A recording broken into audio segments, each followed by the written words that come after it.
La invitada de hoy, Delcy Rodríguez, canciller de la República Bolivariana de Venezuela. Hay tantas cosas que preguntarle a ella, porque ella tiene una actividad inmensa e impredecible. Por tanto, esta entrevista tiene la particularidad de que estamos en un momento mundial muy importante. Bienvenida, Delcy. Gracias, doctor Rangel. Siempre un gusto acompañar. Te la pasas en un avión, ¿no? Te mueves por todo el mundo. Estás llegando de Jamaica y de Estados Unidos, ¿no? ¿Qué fuiste a hacer a Jamaica? Bueno, usted sabe que Jamaica es un país para nosotros estratégico en el Caribe. Con Jamaica logramos construir y fundar Petrocaribe. Fue marcado por los pasos históricos también que dio nuestro libertador y el comandante Hugo Chávez en el plan estratégico para Venezuela de los anillos de protección para Venezuela en el ámbito diplomático, geopolítico. Allí estaba Jamaica.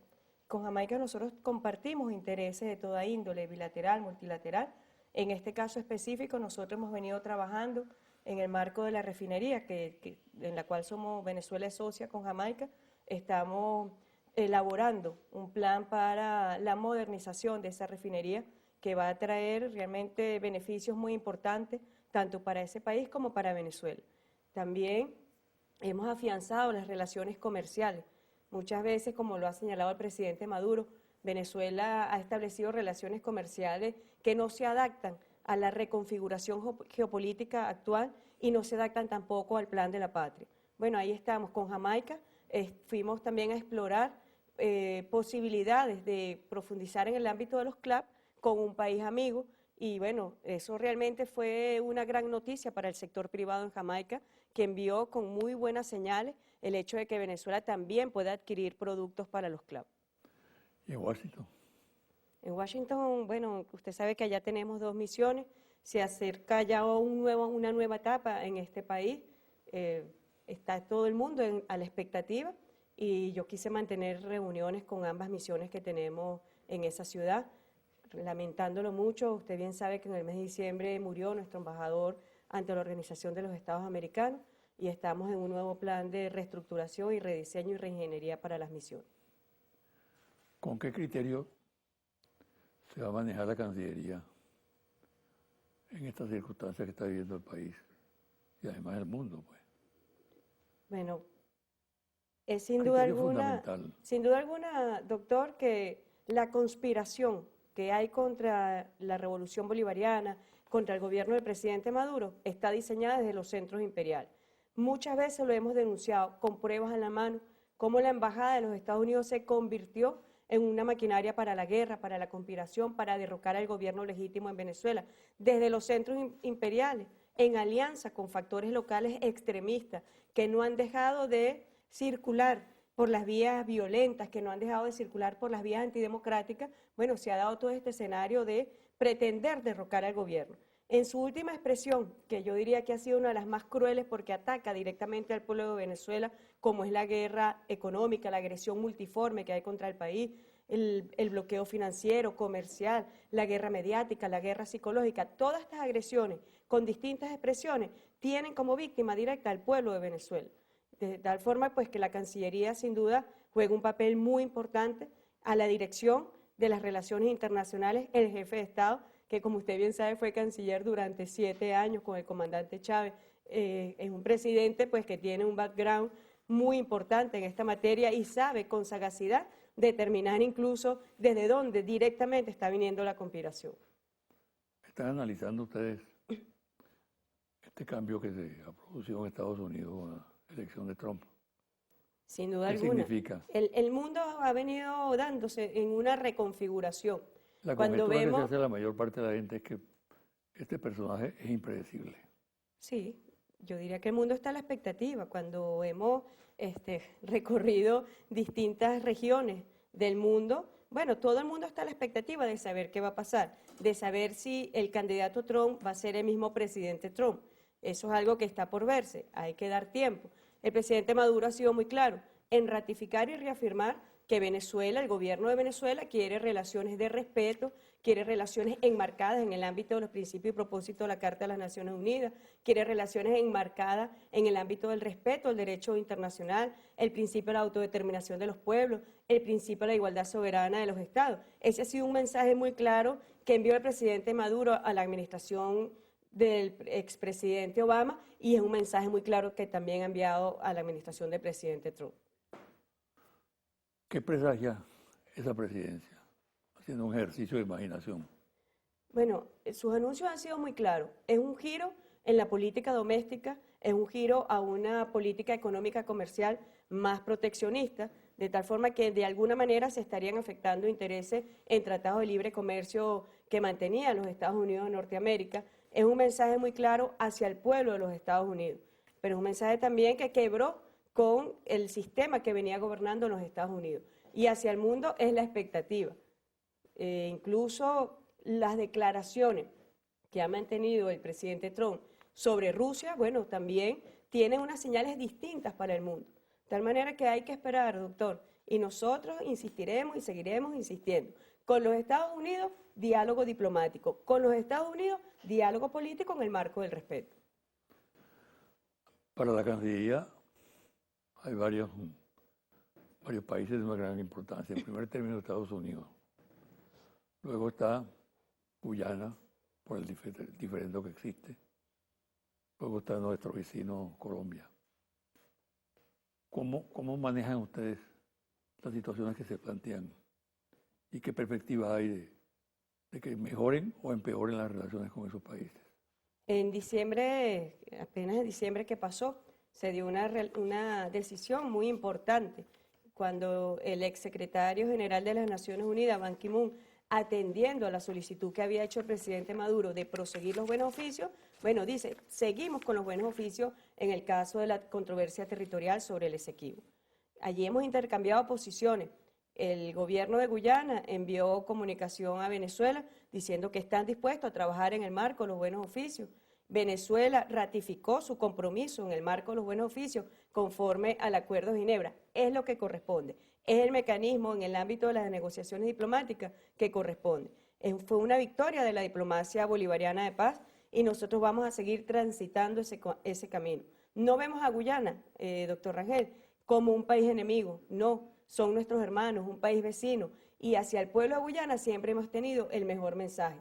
Nosotros esperamos que la presidencia, el presidente Granje, pues sepa respetar el Acuerdo de Ginebra, que su gobierno respete los mecanismos que están establecidos en el Acuerdo de Ginebra y busquemos la solución práctica y satisfactoria para ambas partes que está contenido en este instrumento jurídico que es el que regula y rige la controversia territorial sobre el Esequibo. En cuanto a Colombia. Bueno, en cuanto a Colombia, usted ha visto las Hay acciones que ha tomado el presidente de la República, justamente ¿para qué? Lo que busca el presidente Maduro es la legalidad en la frontera, una frontera muy viva, una frontera muy permeable, pero que lamentándolo mucho, antes de las medidas tomadas por el presidente Maduro, gobernaba el delito transfronterizo. Bueno, las acciones que ha tomado el presidente Maduro para justamente proteger al pueblo de Venezuela, para proteger a la economía venezolana de las perturbaciones que venían desde las bandas criminales de Colombia, bueno, están dirigidas a eso. ¿Están dirigidas a qué? A que la frontera se convierta realmente en una frontera apegada a la legalidad, apegada a la convivencia de las poblaciones que viven en la frontera, apegada a la convivencia pacífica de esas poblaciones. Han sido medidas realmente muy, pero muy importantes, porque hay que decirlo, como lo ha dicho el presidente Maduro, bueno, lamentándolo mucho, la perturbación más importante en el ámbito cambiario derivaba del dólar Cúcuta y deriva también de la resolución número 8 del año 2000, donde Venezuela ha reiterado por las vías diplomáticas, ha reiterado por las vías políticas que las normas que afectan y perturban el sistema cambiario en Venezuela deben ser derogados. Esa es una exigencia que ha hecho el gobierno de Venezuela en todas las instancias al gobierno de Colombia. De tal forma pues que estas acciones que el presidente Maduro ha tomado recientemente están justamente dirigidas a regularizar la situación en la frontera. Con respecto a los Estados Unidos, ¿qué crees tú que pueda hacer Trump respecto a la posición de Obama de declarar que Venezuela es un enemigo, una amenaza para la seguridad de los Estados Unidos. Fíjese, el expresidente Obama tomó la relación con Venezuela en una dimensión obsesiva. Realmente, yo fui testigo cuando él le afirmó al presidente Maduro que Venezuela no es una amenaza para los Estados Unidos. Y es la realidad. Venezuela no puede ser una amenaza para los Estados Unidos y para su seguridad nacional, siendo la potencia militar, digamos, más poderosa, valga la redundancia, que hay en este planeta. Es una cosa completamente, es un exabrupto, es irracional. Y por eso el presidente ya ha dicho, bueno, es una obsesión que tenía el presidente Obama con Venezuela. Yo fui testigo cuando él le afirmó, pero también sus asesores declararon a los medios que en efecto Venezuela no es una amenaza para los Estados Unidos. De tal forma que el fundamento de esa orden ejecutiva pierde todo sentido y valor jurídico, y es por eso que Venezuela permanentemente ha pedido que se derogue esa orden ejecutiva. Con el presidente Trump nosotros esperamos que no se vaya por el camino de la obsesión, que no se vaya por el camino de la irracionalidad y entienda pues que esa orden ejecutiva, del cual él tiene poderes para derogarla, sea en efecto derogada. Nosotros esperamos eso, nosotros esperamos que en una visión más realista, que en una visión más práctica sobre lo que pueden ser las relaciones entre los Estados Unidos, Norteamérica y Venezuela, esa orden ejecutiva sea derogada. ¿Qué piensas tú, que tiene una gran capacidad de análisis, que motivó esa actitud de Obama respecto a Venezuela? Bueno, sin duda la Porque es política insólita, del realmente. presidente Obama hacia Venezuela estuvo muy tomada por los factores más radicales de la derecha extremista de Florida y se iniciaron una especie de chantajes mutuos entre la presidencia de los Estados Unidos y el Congreso de los Estados Unidos. ¿En qué medida influyó en esa posición la actitud de la oposición venezolana? Bueno, la oposición venezolana, doctor, usted lo sabe y yo en su programa lo he dicho, es una oposición que está marcada por una naturaleza apátrida, es una oposición que no forma parte de un proyecto nacional, sino que está dirigida y determinada por intereses foráneos, está vinculada completamente a la conspiración desde afuera. Cuando nosotros hacemos día a día lo que sectores de la oposición venezolana han hecho en el mundo para desprestigiar a nuestro país, lo que han hecho en el mundo para afectar con acciones concretas y directas contra Venezuela, realmente es una vergüenza histórica, pero nosotros decimos que en algún momento tendrán que ser juzgados, en algún momento tendrán que pagar por las acciones contra la patria, por las acciones contra Venezuela y sobre todo por las acciones contra los derechos legítimos y soberanos de Venezuela. En este caso concreto fue una acción que estuvo directamente vinculada a solicitudes, a peticiones, a falsedades pretendidas por la oposición venezolana y vinculado a estos grupos de la extrema derecha. Son los grupos de la extrema derecha en los Estados Unidos casados con los grupos de la extrema derecha venezolana, quienes idearon este decreto infame contra nuestro país. Vamos a hacer una pausa, Delcy. De regreso, tengo algo que decirte con respecto a la política petrolera del país, que avanza con mucho éxito. ¿En qué medida la Cancillería está involucrada en esa política? ¿Cómo se realiza? Porque hay muchas expectativas en el país. Al regreso me respondes esa pregunta.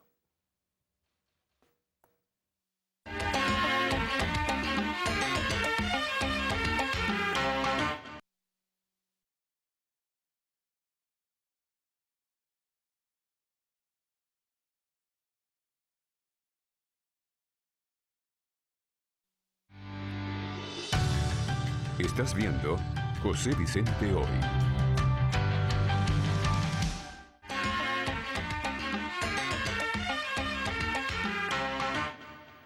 Petróleo y Cancillería. Es indisoluble la relación y la acción, doctor. Usted sabe bien que en muchas oportunidades desde los centros justamente imperiales se ha pretendido utilizar el petróleo como un arma política, de tal forma que el petróleo está en toda la acción geopolítica de los mercados energéticos, de la economía mundial. Nosotros los últimos 2 años vivimos el ciclo de precios más bajos que habíamos vivido en la última década. Realmente fue una cosa impactante y tuvo mucha relación con la obsesión justamente del expresidente Obama hacia Rusia, hacia Venezuela, hacia Irán. Pretender afectar las economías de estos países que no estaban plegadas directamente, lo que él decía, si no atienden a nuestras exigencias, a nuestros intereses y a nuestras peticiones, nosotros les torceremos el brazo, somos la potencia bélica en el planeta. Bueno, pero lo hicieron también a través de la economía.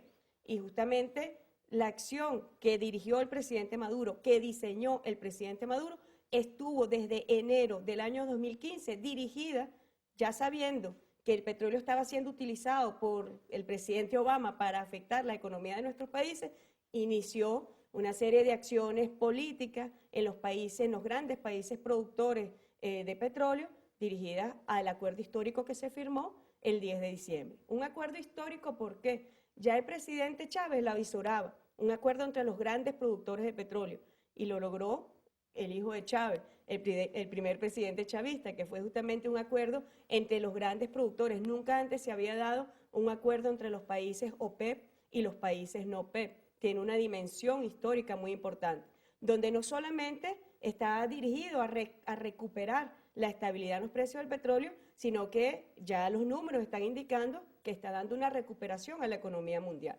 Por eso, sin duda alguna, la acción de la Cancillería pues, está vinculada a la diplomacia energética, que es acompañar las acciones del jefe de Estado en acciones directas para la recuperación de los precios del petróleo.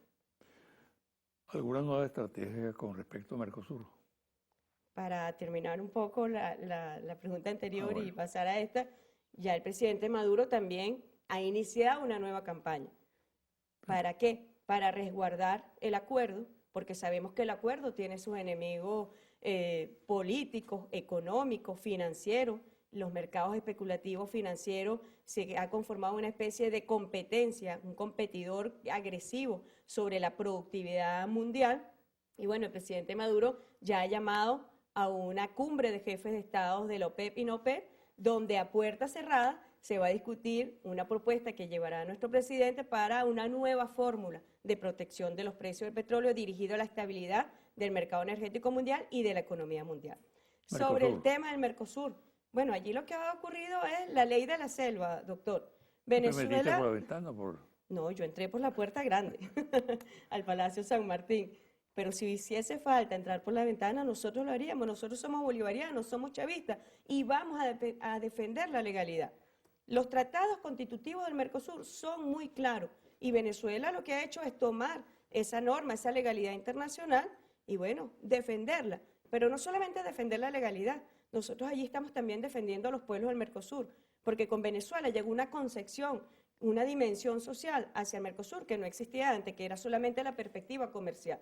La perspectiva comercial que ahorita se está viendo además seriamente amenazada, porque cuando nosotros vemos cuál es la acción que está tomando la Triple Alianza, es sin Venezuela ahorita nos sentimos libres como para poder firmar acuerdos de libre comercio con los Estados Unidos. Creo que se van a quedar con los crespos hechos con el presidente Trump. Con Venezuela nos sentimos libres para firmar acuerdos de libre comercio donde querramos. Bueno, ahí está el mejor ejemplo de lo que está pasando en la negociación con la Unión Europea. Durante el ejercicio de la presidencia pro tempore de Venezuela, legítima, apegada a la legalidad mercosuriana, nosotros representamos al bloque Mercosur. No formamos parte de la negociación con la Unión Europea en los términos que allí está planteado, que afectaría la productividad en Venezuela, que afectaría al aparato industrial de Venezuela, entre ellos la industria petrolera, pero, bueno, nosotros no podemos mandar sobre los gobiernos de estos países que tienen una concepción neoliberal, que tienen una concepción de apertura por encima de los beneficios que puedan tener sus pueblos. Y desde allí dijimos, no formamos parte de esta negociación, pero debemos alertar a los pueblos que se están llevando negociaciones a puerta cerrada que los van realmente a afectar seriamente. Mira, Elsie, Venezuela está manejando lo que pudiéramos calificar como una nueva doctrina militar, fundamentada en la alianza Pueblo-Fuerza Armada, con características muy novedosas.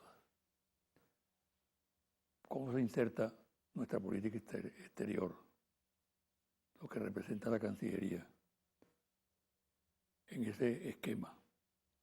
¿Y qué proyección le podemos dar internacionalmente? Bueno, por lo menos como difusión. es una doctrina que rompe con los esquemas belicistas del Pentágono, que es prácticamente lo que marca la doctrina de seguridad en el mundo entero. Venezuela, el comandante Chávez rompió con esa doctrina, con ese lineamiento belicista del Pentágono, y se suma a la doctrina justamente bolivariana, que es la preparación del pueblo en armas y de la Fuerza Armada en alianza con el pueblo para la defensa de la paz, de la soberanía y de la independencia. Todos derechos absolutamente inalienables de los pueblos, pero además son derechos que forman parte de la dignidad de los pueblos en sí mismos, la defensa de la soberanía. La doctrina militar bolivariana no está dirigida a la guerra, está dirigida a preservar la paz. Es una doctrina que está justamente dirigida a preservar la seguridad de nuestro país, a garantizar y a defender la integridad territorial de nuestro país. No es salir de nuestra frontera para atacar ni para invadir a otros países, que es justamente